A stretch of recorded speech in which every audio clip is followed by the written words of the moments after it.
Hi hello, मी Dhanashree mehndi artist.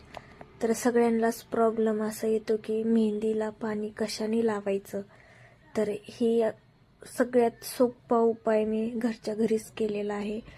एक pen आणि बॉटलचं टोपण घेतलेलं आहे आणि ते दोघांमध्ये अटॅच पगळून ते जॉईंट केलेलं आहे.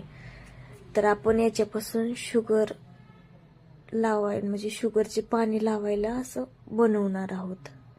तर जे बिगनर आहेत मेहंदी आर्टिस्ट त्यांच्यासाठी सगळ्यात सोपा उपाय आणि घरच्या घरीच तयार करू शकता.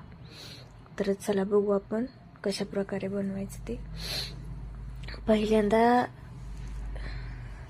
तुम्हाला हवी तशी याला डिझाईन करू शकता तुम्ही.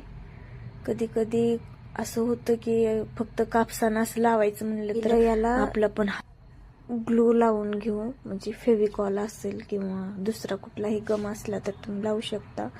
आणि त्याच्यावरती आपण ग्रीन चिकट टेप मिळतो, तो ग्रीन चिकट टेपने कव्हर करू. जर कोणाकडे दुसऱ्या चमकीचा असला किंवा इतर दुसरा डिझाईनचा असेल तर तोही लावू शकता. म्हणजे तुम्हाला जशी हवी डिझाईन तुम्ही तसं क्रिएट करू शकता. तर आपण ही लावून घेऊ.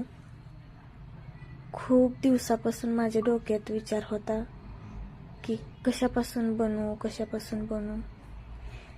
एके दिवशी असंच बसल्या बसल्या ही आयडिया आली आणि मी ऑनलाईन पण बघितलं होतं.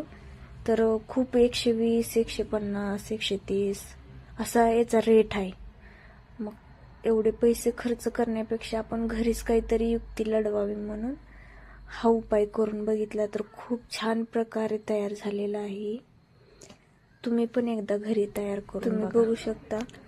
हे सर्व ह्याला गुंडाळून घ्यायचं आहे आपल्याला ग्रीन टेप.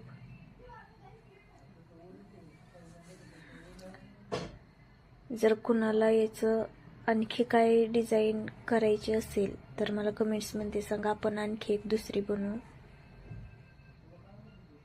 त्याच्यामध्ये टोपणामध्ये फेविकॉल लावून आपण त्याच्यामध्ये कापूस लावून घेऊत. चांगल्या प्रकारे ती स्प्रेड करून घेऊन त्याच्यामध्ये कापूस लावायचा, जेणेकरून ती बाहेर निघणार नाही.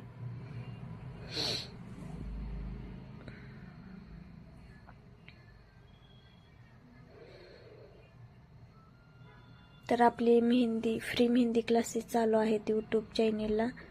तर जर कोणाला खूप गरजेचं असेल त्या व्यक्तींना शेअर करा व्हिडिओ, किंवा त्यांना माझ्या चॅनेलचं नाव सांगा